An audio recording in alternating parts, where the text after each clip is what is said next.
अस्सलामुअलैकुम, क्या हाल चाल है। उम्मीद करती हूँ कि ठीक ठाक होंगे। मैं भी बिल्कुल खैरियत से हूँ। आप लोग कैसे? तो चलिए जी, एक ज़बरदस्त रिएक्शन रिव्यू के साथ हम लेकर आए हैं आज का वीडियो को फुल वॉच करना, लाइक शेयर कमेंट सब्सक्राइब भी लाजमी करना। तो चले जी, जल्दी से स्टार्ट करते हैं। अच्छा जी, माजरत के साथ 2 दिन वीडियो नहीं आई, लेकिन कल तो फैमिली थी घर पे। कल मैं बैठी थी वीडियो बनाने के लिए, लेकिन मेरे हस्बैंड थे घर पे। तो फिर मैंने दूसरे चैनल में मैंने कम्युनिटी लगा दी थी कि मैं रिएक्शन नहीं बना सकती। इस चैनल पे मेरी कम्युनिटी नहीं आई, दूसरे चैनल पे मैंने लगा दी थी क्योंकि हस्बैंड घर पे थे और हम लोग मतलब फैमिली टाइम स्पेंड कर रहे थे। कल बहुत अच्छी बारिश हो रही थी, तो उन्होंने कहा चलो आज जो है हम लोग थोड़ा सा गैलरी वगैरह में बैठ जाते हैं थोड़ा, क्योंकि अब सर्दियाँ आने वाली हैं। तो हमने कहा चलो यार फैमिली टाइम स्पेंड करते हैं। और कल जो था वो मुझे आप लोगों को बताना था। खैर एनीवे मैंने कम्युनिटी लगाया, सब ने आकर बहुत सारी मुबारकबाद भी दी कि मेरी बेटी का जो था वो किंडरगार्टन में जो था, मतलब मैंने 1.5 साल तक इंतज़ार किया और उसका कोई एडमिशन हो ही नहीं रहा था। क्यों नहीं एडमिशन हो रहा था? आपको नाम लिखवाना पड़ता है और मुझे इतना कोई ख़ास आइडिया नहीं था क्योंकि बाकी जो बच्चों के मेल्डन थे, मतलब जो इनको एडमिशन करवाना था वो मेरे हस्बैंड ने कराए थे और इसका मुझे इतना कुछ ख़ास पता नहीं था। तो थोड़ा सा लेट हो गया ना मेरे से। हालांकि बाकी जो बच्चे थे उनके किंडरगार्टन में मैंने तकरीबन जब वो 1.5 साल के थे, 1 1 साल के थे, तब मैंने करवाया था। तो कुकू के टाइम पे ना थोड़ा सा लेट हो गया, 2 साल से ऊपर हो गया, तब जाके मैंने इसका एडमिशन फॉर्म फिल किया, इसको वहाँ पर तब दाखिला करवाया। और जब घर के करीब जो आपके किंडरगार्टन होते हैं वहीं पर ही होता है, क्योंकि ये फ्लिश है, ये मुस है। आपको अपने घर के साथ जो किंडरगार्टन हो गया बच्चों के, आपको एडमिशन मतलब उधर ही उसके इर्द गिर्द ही करवाना पड़ता है, ताकि माँ जो है वो बच्चे को ले जा भी सके और ले आ भी सके इजीली।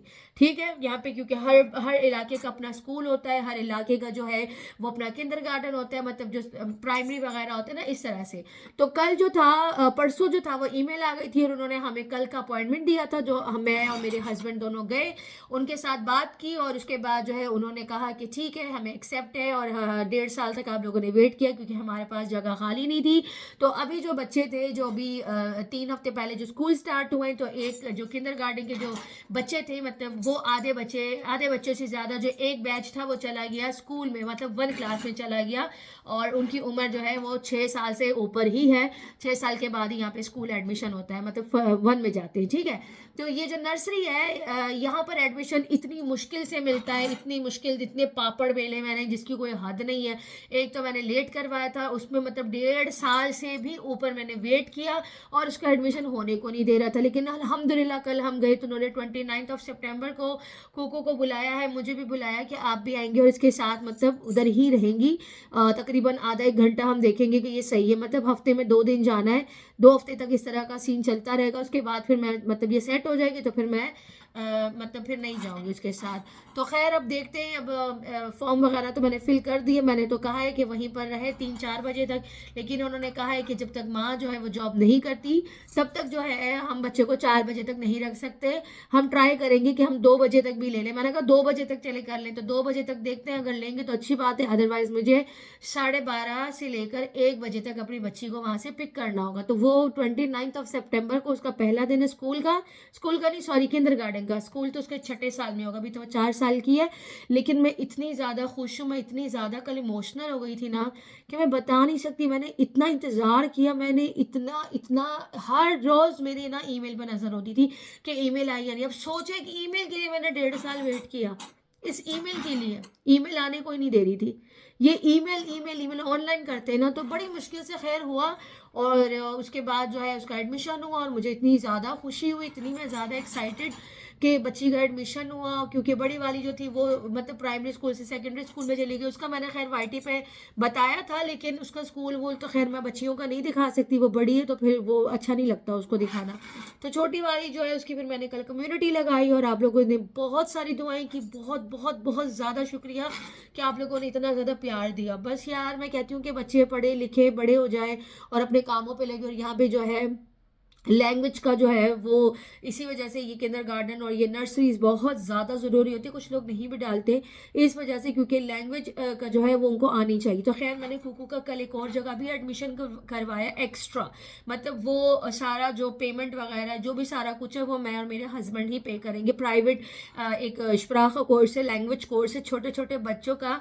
तो वहाँ पर मैंने, कि ये पहले नहीं था, ये अब खुला है। पहले ऐसे छोटे छोटे बच्चों का नहीं होता था, जैसे 2 3 4 साल 5 साल के बच्चों का इस तरह के कोर्स वगैरह पहले नहीं होते थे, अब ना बहुत ज़्यादा हो गए, मतलब 1 डेढ़ साल से ये सारा कुछ हो रहा है। मैंने कहा नहीं, इसको मैं लैंग्वेज कोर्स पे भी लगाऊंगी और ये लैंग्वेज भी अच्छे से सीख ले, ताकि 1 पे जाएगी ना तो ये मतलब इसकी डॉइच बहुत अच्छी होगी इंशाल्लाह। तो खैर आप लोग सब बहुत सारी दुआएं कीजिएगा, जिन्होंने कम्युनिटी नहीं देखी और जिन्होंने देखी है उन्होंने बहुत सारी दुआएं दी, बहुत बहुत शुक्रिया, बहुत सारा प्यार, लव यू हो गया मेरी बहुत बहुत प्यारी बहनों, थैंक यू सो मच। तो बस इसी वजह से थोड़ा मसरूफ थी, अपॉइंटमेंट्स बहुत ज़्यादा थी, आना जाना इन सारी चीज़ों में थी, तो इस वजह से कल हस्बैंड थे घर पे, इस वजह से मेरा रिएक्शन नहीं आया। और परसों जो था वो मैं थोड़ी सी बिजी थी, काम कर रही थी, थोड़ा सा ग्रोसरी वगैरह करना, घर की सफाई सुथराई करना, घर को साफ रखना पड़ता है, बिल्कुल भी मतलब हर चीज़ का ख्याल रखना पड़ता है, आखिरकार माँ हूँ, 4 बच्चे माशाल्लाह, तो पूरा घर मैनेज करना पड़ता है। एनीवे चलिए जी शुरू करते हैं आज का एक ज़बरदस्त सा दमदार सा रिएक्शन। और भाई साहब वाईटी पे क्या धमाल मचा हुआ है, मतलब मैं तो हैरान हूँ। नजमा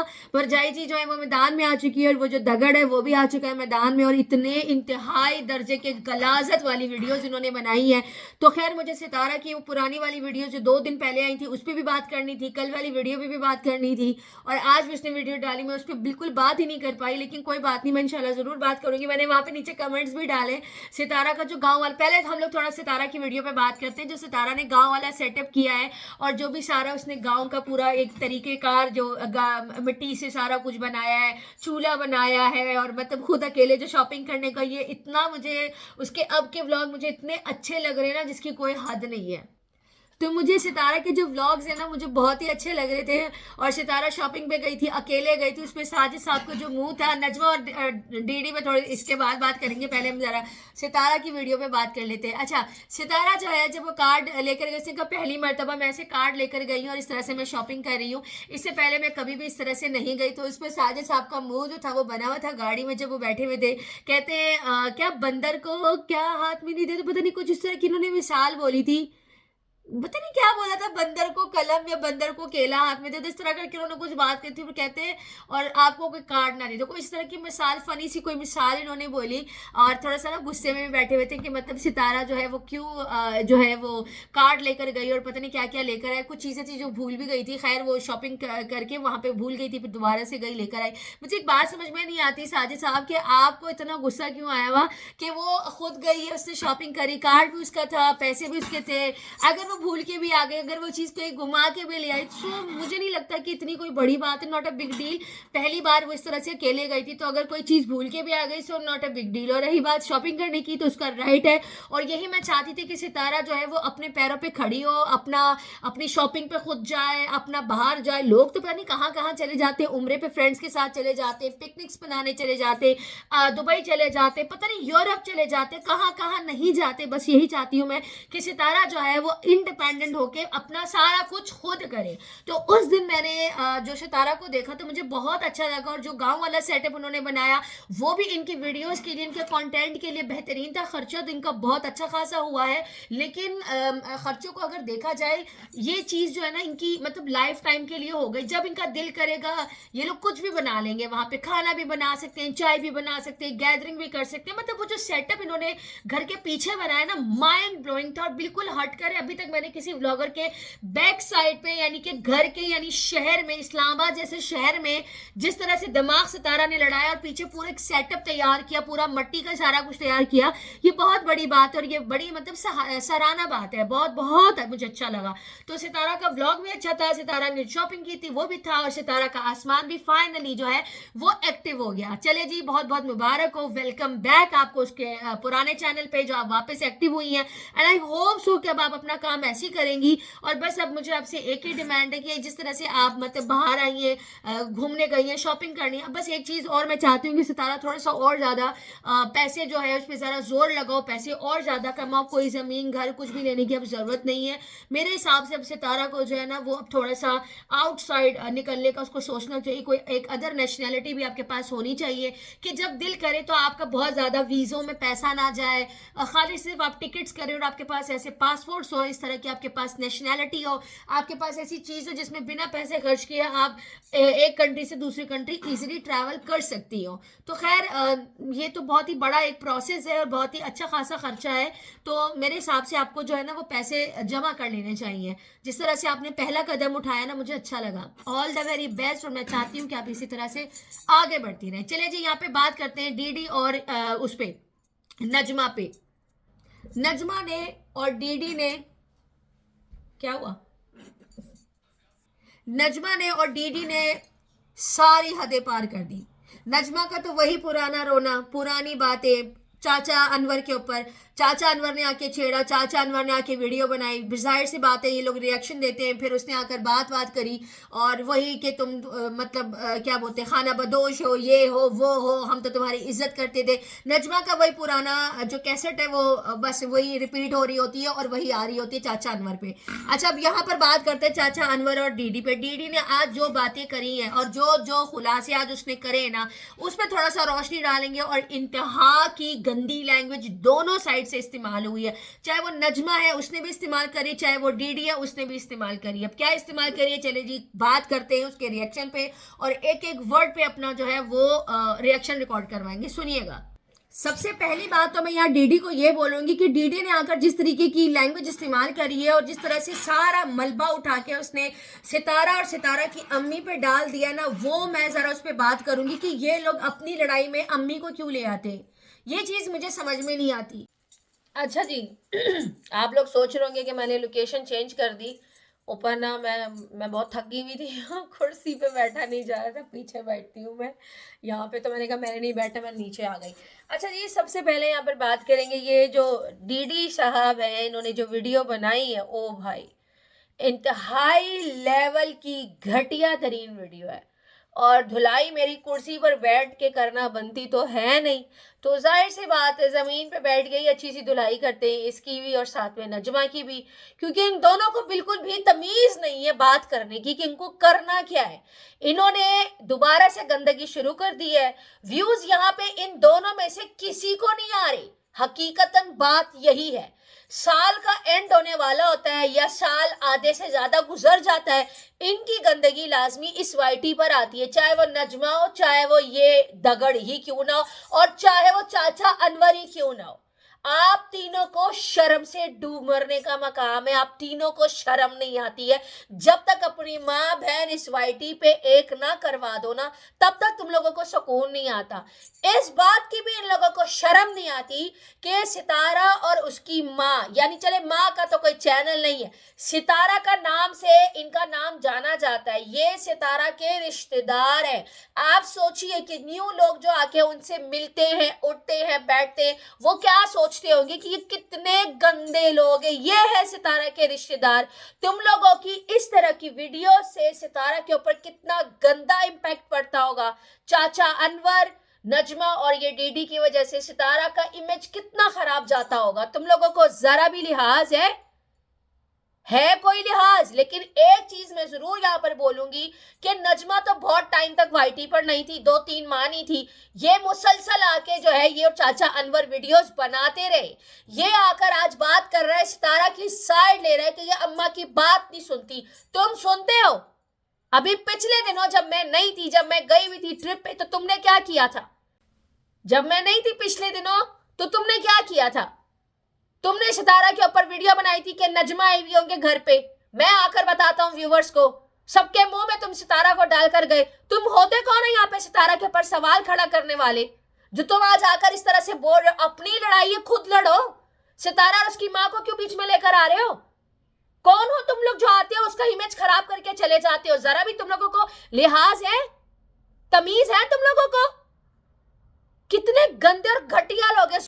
नजमा की वही पुरानी कैसेट है, वही पुरानी बातें कि वही हमारी फैमिली खाना बदोश है, वो सारी बातें आप लोग 10 मरतबा 1000 मरतबा सुन चुके हो। ठीक है, आप लोग जानते हो कि नजमा क्या क्या बातें करती है, क्या क्या नहीं करती इन लोगों के लिए, चाचा अनवर के लिए और डीडी के लिए। लेकिन इसने जो आज बातें खोली है ना, जरा इस पे गौर कर। ये यहाँ पर कह रहा है कि नानी की जब मेरे पास कॉल आती है, तो क्या मैंने कभी आकर आप लोगों को बताया है कि नानी की मेरे पास कॉल आती है, या उन्होंने मुझे बोला है कि रिएक्शन दो या ना दो? अब जो तुमने आकर बता दिया वो क्या है? अब जो तुमने आकर बता दिया ना, पहले अगर तुमने आकर नहीं बताया, लेकिन तुमने मौके को देखकर अब तो आकर बता दिया ना कि नानी मुझसे बात करती ने यहाँ पर बोला कि नजमा के मुतालिक उसको गाली से मुखातिब करता है कि उसके बकौल आप लोगों को ये पता चल गया होगा कि नानी और सितारा दोनों मुझे कॉल करती है। अब ये बात अपनी लड़ाई में बताने का क्या मतलब है? तुम्हारी अगर उसके साथ लड़ाई चल रही है और तुम लोग इतने गंदी जुबान के मालिक हो, तो तुम आकर ये बात जो है नॉर्मल वे में भी बता सकते हो। हमेशा लड़ाई में ही तुम सितारा की अम्मी और सितारा का नाम क्यों आके लेते हो कि उन्होंने मुझे कॉल करी थी और वो मुझसे बात करते। गौर से सुनिएगा, इस सितारा की साइड नहीं ले रहा, ये एक्चुअली में सितारा को लोगों के मुंह में दे रहा है ताकि कल आके नजमा जो है वो सितारा को गंदा बुरा भला बोले, क्योंकि इसकी तो आदत है। आगे सुनिए। उसके बाद ही कहता है, ओ रिश्तेदारी खत्म नहीं हो सकती, खूनी रिश्ते ही खत्म नहीं हो सकते। तो जब तुमसे रिश्तेदारी खत्म नहीं हो सकती, तुम इतने गंदे इंतहाई दर्जे के घटिया आदमी हो, तुमसे रिश्तेदारी खत्म नहीं हो सकती, तो फिर उससे कैसे खत्म हो सकती, ये तो जरा बताना।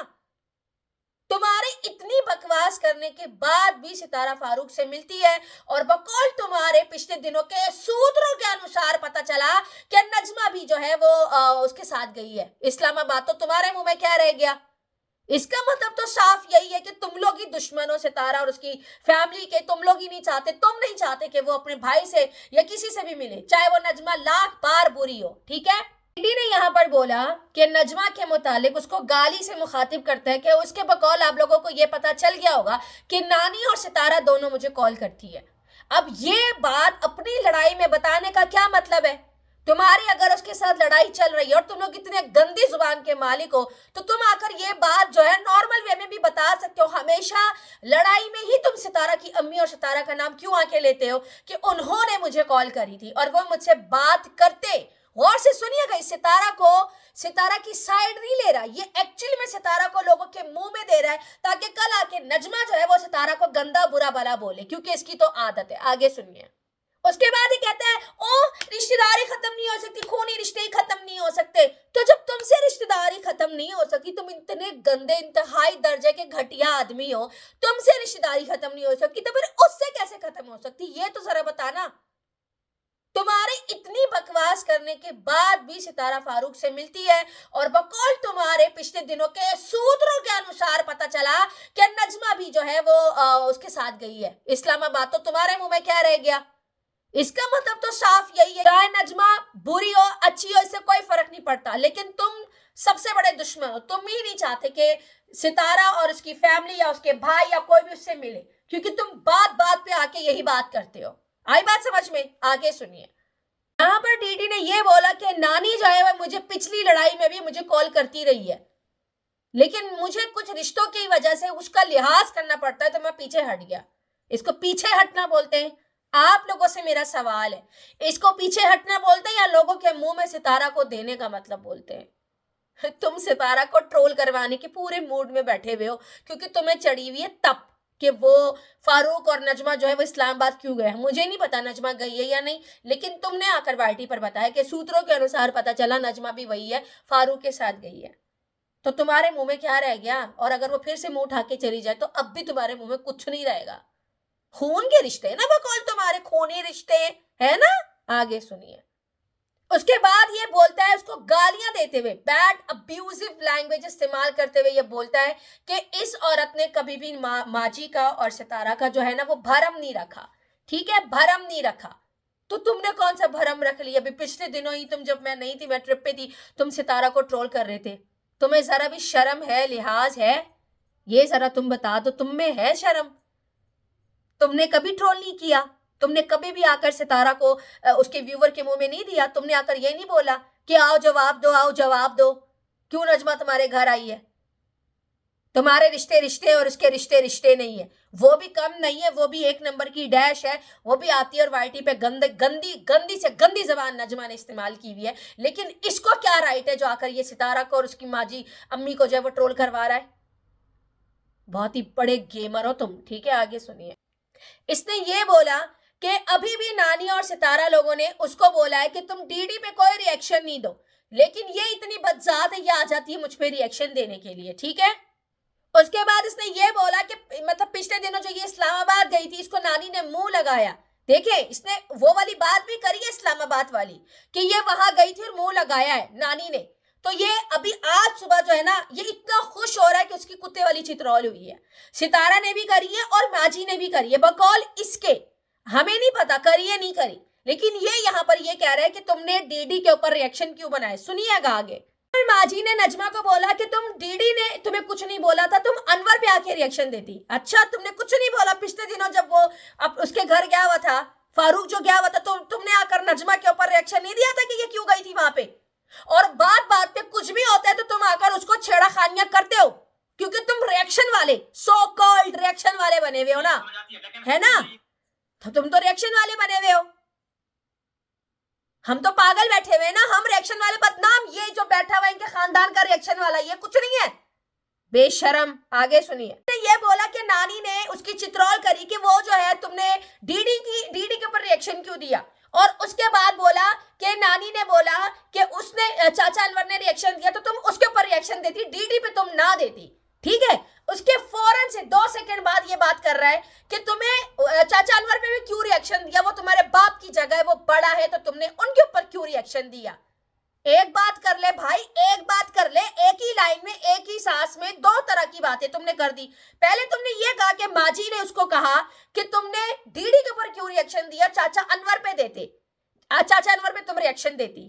ठीक है, उसके बाद ही तुमने दूसरे लम्हे में ये बोला कि तुमने चाचा अनवर पे भी क्यों रिएक्शन दिया, क्योंकि वो तुम्हारे बाप की जगह है और तुम्हें किसी ने कुछ नहीं कहा। जो तुम आकर यहाँ पर ये बातें कर रहे हो, और तुमने जो अपनी माँ बहनों को नंगा किया वो क्या था, तुम्हें उस वक्त तुम्हारी नानी ने आकर नहीं रोका। हाँ, तुम्हारे कान के नीचे किसी ने 2 नहीं लगाए लाफे लफड़े कि तुम जो यहाँ पर बैठ के रुबीना के ऊपर यार गिनवा रहे थे कि तुमने शादी कैसे की, मेरे बाप को तुमने छोड़ा, ट्रे में जो है वो चाय रख के आती थी डॉक्टर अमीन के सामने और तुम उसके आगे पेश हो गई। तुम्हारे अल्फाज थे ना ये, तुम्हें किसी ने कुछ नहीं कहा, तुम्हारे कान के नीचे किसी ने रख के 2 नहीं मारी। हाँ, लेकिन नजमा को जो है वो नानी ने डांट दिया, बकौल इसके। 1 नंबर का ये झूठा है। आगे सुनिए। उसके बाद इसने ये बोला कि नानी और सितारा के बकौल चाचा अनवर ने इसको सही धोया है। अब आप लोग मुझे बता दीजिए कि इस 2 नंबर इंसान को बंदा क्या नहीं बोले, मुझे बताए, इसके ऊपर कैसे फिर बैठ के रिएक्शन ना दे। हालांकि गलाजत नजमा ने भी बकी है, ऐसा नहीं है, उसने भी बकी है, लेकिन ये यहां पर जिस तरीके से सितारा की अम्मी और सितारा को लोगों के मुंह में दे रहा है वो क्या है। यानी अब ये चाहता है कि नजमा आए और सितारा के ऊपर गंदे गंदे रिएक्शन दे, ये चाह रहा है और कुछ नहीं चाह रहा। बहुत ही बेशरम हो वैसे तुम डीडी। और ये भी कहा कि नानी ने और सितारा ने ये भी बोला कि तुम जो कुत्ते की दुम हो, तुम कभी सीधी नहीं हो सकती। ये अल्फाज तुम्हारे, ये गंदगी तुम्हारी है, तुम इंतहाई दर्जे के 2 नंबर इंसान हो। वो वाली लैंग्वेज अब मैं बोल नहीं सकती, जिस तरह की लैंग्वेज तुम लोग अभी बोल रहे हो ना, वो चीज़ें मैं यहाँ दोहरा नहीं सकती, क्योंकि चैनलों पे बहुत ज़्यादा रिस्ट्रिक्शंस हुई हुई हैं, हद से ज़्यादा। तो मैं नहीं चाहती कि मेरा जो बोलने की एक जगह है वो मेरे हाथ से चली जाए। भले मोनेटाइज नहीं है, लेकिन अपनी बात तो रख सकती हूँ ना, तुम्हारी चित्रौल तो अच्छे से कर सकती हो ना। आगे सुनिए। उसके बाद ये यहाँ पे भी वाली गाली देता है, BHARWI, कि ये उस नस्ल के, तुम भी उसी नस्ल के हो, परेशान नहीं हो, जिस नस्ल की वो है ना उसी नस्ल के तुम भी हो। सो डोंट वरी, दोनों एक ही जैसे हो। तो जो गाली तुम उसको बैठ के दे रहे हो, ये सारी गालियां तुम पे जा रही हैं। और ये जो अपनी दिली भड़ास जो तुम निकाल रहे हो ना, ये तुम सितारा की अम्मी और सितारा को बीच में मत लाओ। और अगर सितारा की अम्मी ने तुम्हें कॉल करके ये सारी बातें बोली भी हैं, तो माजी अब आप ये गौर से सुन ले, ये आपको उनके मुंह में दे रहा है। वो आपका ससुराल भी है, आपका मैका भी है, और आपकी बहू भी है वो। ठीक है, ये नहीं सोच रहा कि माजी के लिए भी मसले मसाइल बन सकते हैं, लेकिन नहीं, ये आता है माजी को लोगों के मुंह में देके चला जाता है। बताएं जरा, ये वो औरत इस वक्त बन चुकी है ना, ये डीडी औरत है, ये डीडी औरत है। तुम्हारा अच्छे नाम दगड़ भी नहीं, तुम औरत हो।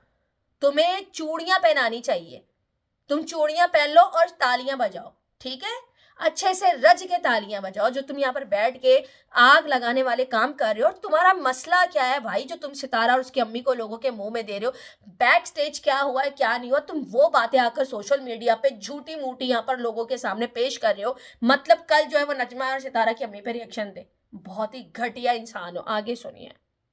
इतनी सारी बकवास करने के बाद बोलते हैं अरे आज इतना अच्छा दिन है, हमारे आका का मीलाद का दिन है, हमारे आका का मीलाद का दिन है, लेकिन इतनी सारी मैंने गालियां दे दी, मुनाफिक पना कर लिया, शिकायती टट्टुओं की तरह यहाँ पर बैठ के तालियां भी बजा ली है ना, लेकिन ना हमारे ना मीलाद का दिन है, हमारे आका की मीलाद का दिन, इस तरह से करके ये बकवास कर रहा है।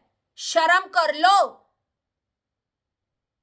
आका का नाम यूज करके वीडियो बनाने वाले 2 नंबर इंसान, एक दिन अगर रिएक्शन नहीं डालोगे तो मर नहीं जाओगे। आई बात समझ में? आगे सुनिए। पर इसने सारी लिमिट क्रॉस कर दी, अपनी जूतियां उतार के दिखा रहा है। पहले कह रहा है कि हमारे आका का मिलाद का दिन है, हमारे घर में देग आई हुई है और मुझसे इंतजार नहीं हुआ, क्योंकि आका से बढ़कर इसका रिएक्शन था ना, बकौल इसके इसको आना था, वीडियो बनानी थी, तो तुम सब्र कर लेते। अगर उसको लिहाज नहीं था, वो बदतमीज थी, उसने आके गंद वाला बोला, तो तुम एक दिन रुक जाते। तुमने कहा देग मंगाई हुई है, तो तुम वो देग मंगवा के तुम मतलब यहाँ पर बैठ के गंदगी कर रहे हो, चप्पल लोगों को दिखा रहे हो। यही चप्पल जो तुम बैठ के लोगों को दिखा रहे, चाहे वो 1000 बार लाख बार ही गलत सही, लेकिन तुम्हारा इस तरह से उसको चप्पल दिखाना तुम्हारे लिए ठीक था? जो इतने बड़े दिन में बैठ के तुम चप्पलें दिखा रहे हो, एक दिन रिएक्शन नहीं बनाते तो तुम मर नहीं जाते, सड़ नहीं जाते। अगर तुम्हारे अकाउंट में इस चीज के पैसे नहीं आते तो तुम यहाँ पे मर नहीं जाते। दीदी तुम्हें कह रही हूं मुंह पे, तुमसे वेट ना हुआ, उसको कह रहे हैं हमारे आका का दिन है, तुम्हारे लिए नहीं है, आवाम के लिए नहीं है। तुम क्या अपने चैनल पे लोगों को दिखा रहे हो? इंतहा कर दिया तुमने गंदगी की। ये तक बोला कि फौजिया का रिश्ता क्यों टूटा, क्योंकि जिस लड़के के साथ उसका रिलेशन है वो तो कर्जे में डूब गया और कराची चला गया। पता नहीं क्या क्या बकवास कर रहा है ये आदमी। उसके बाद ये भी कहते हैं कि मक्कार ने यहाँ पर बैठ के साजिद को पता नहीं क्या क्या वॉइसेस किए हैं, अगर तुम आकर यहाँ पर नहीं बताओगे या नहीं चलाओगी तो मैं कल लाके चला दूंगा। नानी ने मुझे मना किया कि इसकी बेटी के ऊपर बात मत करो, उसका घर खराब हो जाएगा। उसके ऊपर भी किसी रिलेशनशिप का इल्जाम लगाया, नजमा की बड़ी वाली बेटी का। इसकी माँ ने आकर यह बोला था कि वह बाथरूम में बासी के साथ पकड़ी गई और इसने तो आके और इल्जाम लगा दिया और उसमें भी नानी का हवाला दिया। यानी कि ये रिएक्शन जो इसने बनाया है, बकौल इसके रिएक्शन के ये सीधा सीधा नानी को टारगेट करवा रहा है। तुम इंसान नहीं हो, तुम जानवर हो, जानवर। तुम्हें पता है तुम जानवर हो डीडी, इंतहाई घटिया आदमी हो तुम, समझ आइए। उसके यार बना दिए फातिमा के, जो दूसरे फौजिया है कि उसका रिश्ता क्यों टूटा, उसका भी यार बना दिया। और जो फातिमा है उसके ऊपर बात कर रहा है ये कि वो आती थी पता नहीं कौन सी दुकान में, लव लेटर लेकर आती थी किसी के लिए, खत लपाड़े लेकर आती थी।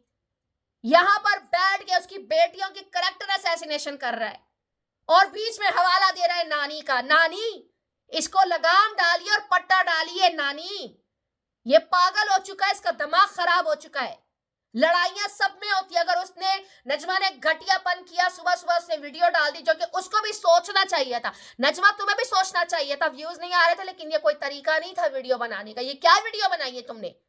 उसने आके तुम्हारी बेटियों पे टारगेटिंग की है, उसको तो कोई फर्क ही नहीं पड़ता क्योंकि उसने तो बेटियां पैदा ही नहीं की है। उसके तो सारे बेटे हैं बकौल उसके, उसको तो कोई फर्क ही नहीं पड़ता। कहता है मुझे कोई वो नहीं है। नानी कहती है घर खराब हो जाएगा, अल्लाह माफ करे, अल्लाह माफ करे, मेरी भी बेटियां बेटियां है तो तुम तमीज से रहो ना। तुम्हारी बेटी की विलादत पे सनिया चिल्ला चिल्ला के रो रही थी कि अल्लाह ने मुझे एक और बेटी क्यों दे दी, और यहां पर बैठ के उसकी बेटियों को गंदा करो। गिरबान में देखो तुम्हारी भी बेटियां हैं। ये आदमी नहीं है, जल्लाद है, जल्लाद। जिस तरह से उसकी बेटियों को गंदा कर। तुम्हारी लड़ाई नजमा से तो नजमा से लड़ो ना, तुम्हारी बेटियों को तो टारगेट करके नहीं गई वो। अम्मा को टारगेट करवाया, सितारा को टारगेट करवाया।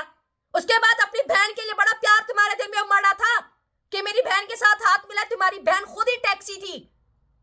तुम भी बेगैरत हो, तुमने भी अपनी माँ के कपड़े उतारे, तुमने भी नजमा को गंदा किया है, अपनी माँ को, नैना को, आयशा को, किसको नहीं किया? वाईटी के एक औरत को तुमने गंदा किया। तुम्हें कोई सपोर्ट नहीं करेगा इस वीडियो पे।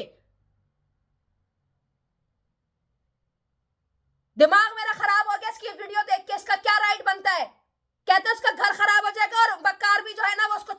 कगार पे। फातिमा का बोल रहा था, वो तो छोड़ेगा, वो तो मैंने तो 2-3 साल पहले ही बता दिया था आप लोगों को कि वो ऐसा करेगा, और अब यहां पर आकर कह रहा है बेशरम इंसान हो तुम, तुम्हारी भी बेटियां हैं, खुदा का खौफ करो तुम। जाओ तुम भी चूड़ियां पहन लो, चूड़ियां पहन लो और वाइटी पर आके बैठ जाओ। जो आज तुमने काम किया ना, जिस तरह की तुमने वीडियो बनाई है, चुल्लू पर पानी में डूब मरने का मकाम है तुम्हारे लिए। वीडियो लंबी हो गई है, मोबाइल में स्पेस नहीं है, ठीक है, बट ट्रांसफर नहीं होगी मेरी फिर एडिटिंग के टाइम पे। अगर कुछ रह गया मैं नेक्स्ट वीडियो में बनाती हूँ। चले जी, इसी के साथ इजाजत दीजिए। वीडियो पसंद आए तो लाइक शेयर कमेंट सब्सक्राइब जरूर कीजिएगा, दुआ में याद रखिएगा। तब तक के लिए बाय बाय, अल्लाह हाफिज।